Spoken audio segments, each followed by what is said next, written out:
I was born to a wagon, barrel top wagon to be exact. On the side of the road on the Longford Westmeath border in 1969. And though it was 1969, my parents weren't hippies living some alternative lifestyle. They were travellers, thinkers, look Sue, in the gammon, Minker. Irish travelling people were generation upon generation.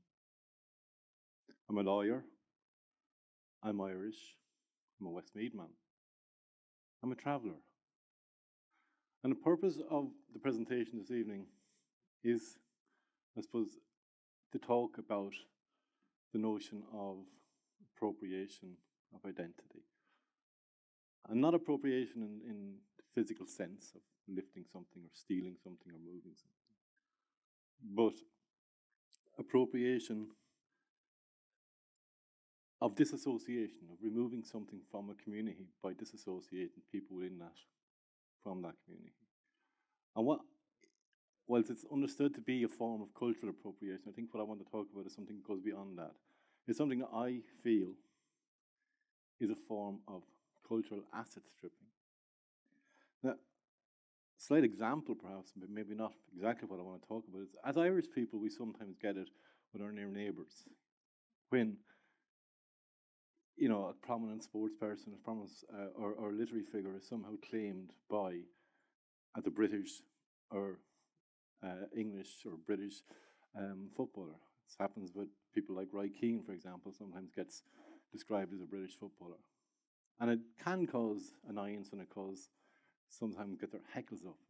But does it really cause any serious impact or damage? Particularly when we understand that Roy is proud of his Irish identity, and we know that Roy has a proud Irish identity. Or some people might actually feel that, happy to let Roy go and let him keep him if they want, But in some respects, from the community I identify with, it can have an impact. And the kind of what I want to talk about this evening has an impact in terms of disassociating people from that community, and particularly where those people are seen or presented as something different, perhaps. And particularly in a time when the stereotype of the traveller community appears to get narrower and more negative. From debate recently, we've seen that travellers are no more than people who live in caravans and trespass on other people's land. And that type of negative stereotype and the introduction or the notion of the traveller as criminal or antisocial has become a characteristic, or is labelled or is branded as a characteristic of my ethnic background. And I think what I want to talk about has importance in that way. When there's such a negative and narrow view of who the travelling people are. And I'm constantly perplexed by that. I'm constantly perplexed by how in public discourse the stereotype of the travelling community gets narrower and narrower. Yet at the same time, within the community and with each generation, the talent, ability, achievement and ambition of the community gets broader and broader. You might ask, how does it impact on the person or a personal level? And I feel at a personal level it can impact. And certainly, if I identify in my professional capacity as a lawyer at times, and people know my background perhaps, there's comments like, or careless comments on the notion of, well, you're not really a traveller. You're educated, you're different.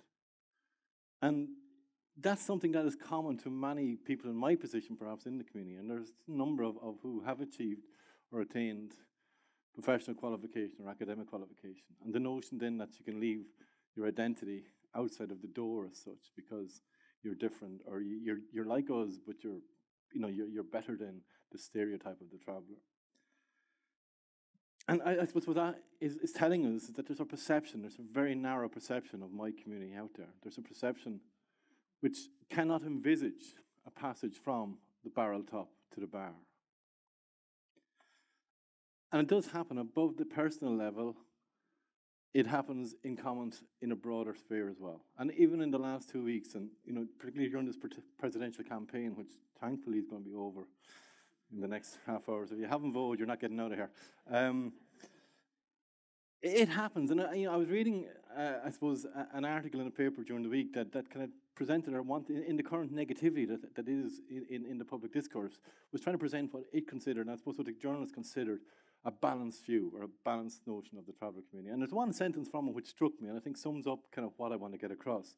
And that sentence was, while there are many travellers who have broken away and made successful lives into professions and business, far too many are unemployed and unemployable. Now, you might ask the question, what is the problem with that sentence? But for me, the problem is you have broken away. And it's the kind of comment as I said, indicative. You've moved away from the community. You've left the traveller community behind. You've become educated. You're different, not like those unemployable travellers. Here's the rub. I haven't left my traveller heritage behind. Why should I? In my community, there are many assets, including those that have maintained age-old skills in animal husbandry and metal crafts, and it's expressed in many other ways in my community. But if professional achievement or academic achievement is only seen as an asset in a broader sense or a broader community, why should I disassociate? If my individual achievement is perceived as an asset by a broader society, why should I allow the community that I identify with be asset stripped?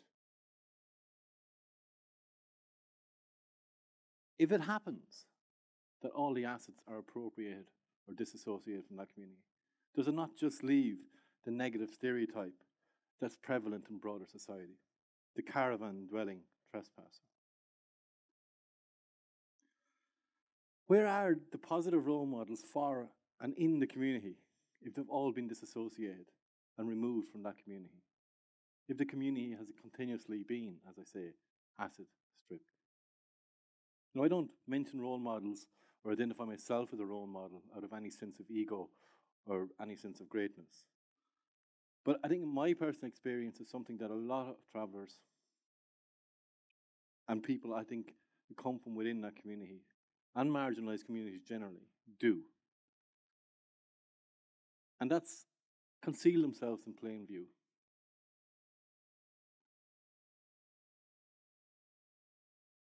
In the context of my experience, there are many, I believe, within my community that can and should be allowed to claim a traveller heritage. And it applies specifically to a younger generation of travellers, I think, who are achieving in work and education and across the spectrum and across the public and social spectrum in the areas of sport and entertainment and music. But they're hiding in plain view. So really what I'm trying to say, I suppose, in this presentation is quite simple. And it's a message I think that has been said many times before. But I suppose what I want to get across is I would like people to be more conscious and aware of those around us, those we work with and those we socialise with. Because you may not be fully aware of the background or how confident people are, or why we become blind maybe to the young woman who is normally chatty and outgoing, becoming silent and uncomfortable when the K word is bandied around in casual conversation. Or why a particular young man joins in with nervous laughter when travellers are being slagged off with lazy stereotypes. I think as there's calls for members of the traveller community to integrate, I think it's forgotten that many have and many do. And many make a contribution right across the spectrum of employment and education. The fact that many, through the negative perceptions that exist about the community, either consciously or unconsciously conceal themselves, means that their potential and their contribution to Irish society and their contribution and potential as assets to the traveller community are lost. So I think, finally, as in a society, perhaps what we need to do is share the asset. We'll all be richer for it. Thank you.